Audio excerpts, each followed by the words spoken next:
Next team we got to talk through here is the Jacksonville Jaguars. I think we're all universally excited about what Liam Coen is going to bring to Jacksonville. The arrival of Travis Hunter, Brian Thomas Jr. in year 2.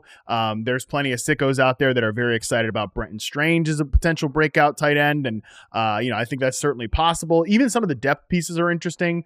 The remake on the offensive line, especially on the interior with Robert Hainsey and Patrick McCarry coming over in free agency. That's interesting to me. We're still sorting out the backfield, of course, but I think we're all good with the offense could potentially take a leap here. Again, this is another team, Scott, that I'm not quite sure what to expect over on the defensive side of the football. They were 31st last year in EPA per play allowed on the season. They were not a good defense. People were excited about the coordinator coming over from Atlanta. Did not work out.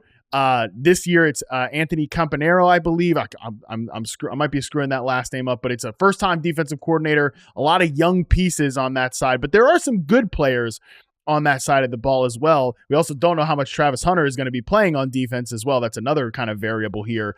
Where are you at with Jacksonville as a potential Carnival team for 2025? Yeah, amazingly, that's a really great setup. And amazingly, you went through it without, I think, saying Trevor Lawrence's name once. And he's like every team. Good point. The quarterback is the front man, and we got to find out, right?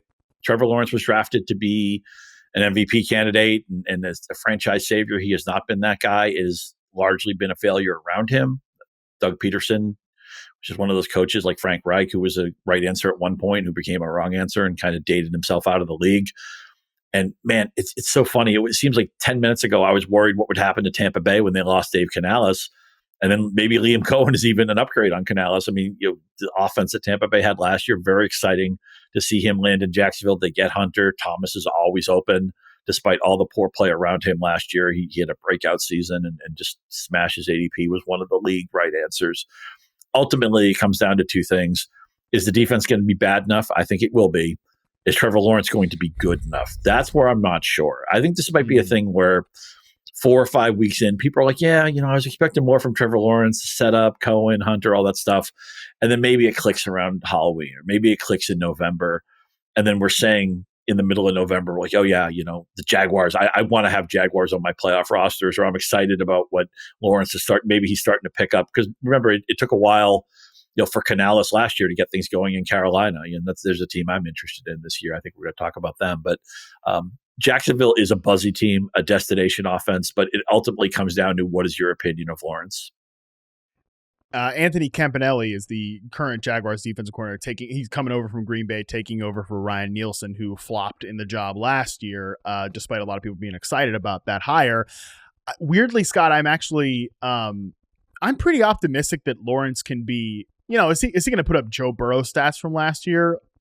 Maybe not, but I think he can be at the level of quarterback that we are looking for this exercise, where he is good enough to put up a lot of production, and he's got two receivers who are they're just going to be open. And even in plays where Liam Coen is designing these guys open. I mean, the amount of plays last year that Jalen McMillan got wide open down the field last year because of the structure of the offense it was notable going back and charting McMillan for reception perception. So now he's got Brian Thomas Jr., Travis Hunter, and some useful ancillary players too. I think De'Ami Brown, Parker Washington, these guys can play in the receiver room.